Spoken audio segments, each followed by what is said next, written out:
ना प्रॉब्लम ये आ रही है कि मसलन अभी ये जो आप देखें कि ये इन्होंने पहले 2 दिन ये सारी चीजें हुई और उमर अयूब ने इतनी लंबी तकरीर की कि लोगों के ऊपर क्या मुजालिम हुए कॉन्स्टिट्यूशनल अमेंडमेंट में वोट देने के लिए, और उससे अगले दिन जो पार्टी है उसने इन सबको गद्दार डिक्लेयर कर दिया और इनके खिलाफ सोशल मीडिया कैंपेन हो गई। तो अब या वो सही था या ये सारे गद्दार थे। और अब आप इनके खिलाफ अगर सलमान अकरम राजा कह रहे हैं कि ये गद्दार हैं, अली अमीन कह रहे हैं गद्दार हैं, उमर अयूब बता रहे हैं कि नहीं इनके ऊपर बहुत जुल्म हुए हैं, हाँ।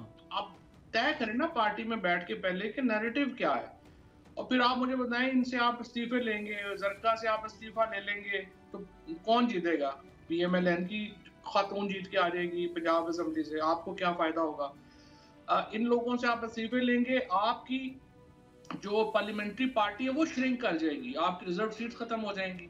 सो आई डोंट नो कि क्या इनकी सोच है, कैसे चलना चाहते हैं। So what is your take on? What is your take on whatever has happened in last 2 weeks? ये जो कुछ अपना सारे डेवलपमेंट है, what is your take on? आपके ख्याल में क्या है? उमर अयूब वाली बात ठीक है या फिर सलमान अकरम राजा वाली बात ठीक है? कौन सी बात ठीक? मिक्स होगा ना, कई लोग होंगे जिन्होंने मुबारक ज़ेब वगैरह है, उन्होंने तो ओपनली कह दिया था ना हमें 50 करोड़ रुपया मुझे हल्के के लिए दें और ये करें और वो करें, उनका उसका अपना एक इशू होगा।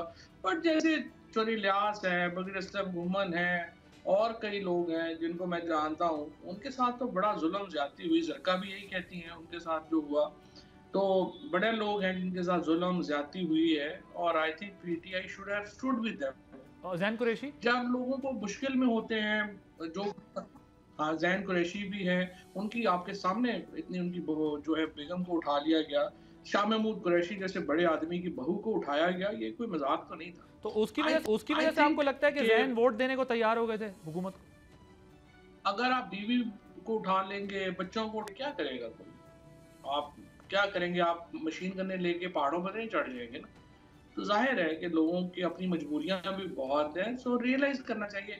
और फिर पीटीआई में ये प्रॉब्लम है कि ये कोई अब मुश्किल में अपने किसी आदमी के साथ खड़ी नहीं हुई, तो ये बहुत एक मेजर प्रॉब्लम है, स्टार्टिंग फ्रॉम शहबाज गिल, उसके बाद आप मुझे देख लें, आप उसके बाद आजम सवाती को देख लें, उसके बाद सीरीज है लोगों। सब्सक्राइब करें और बेल दबाएं ताकि कोई खबर रह न जाए।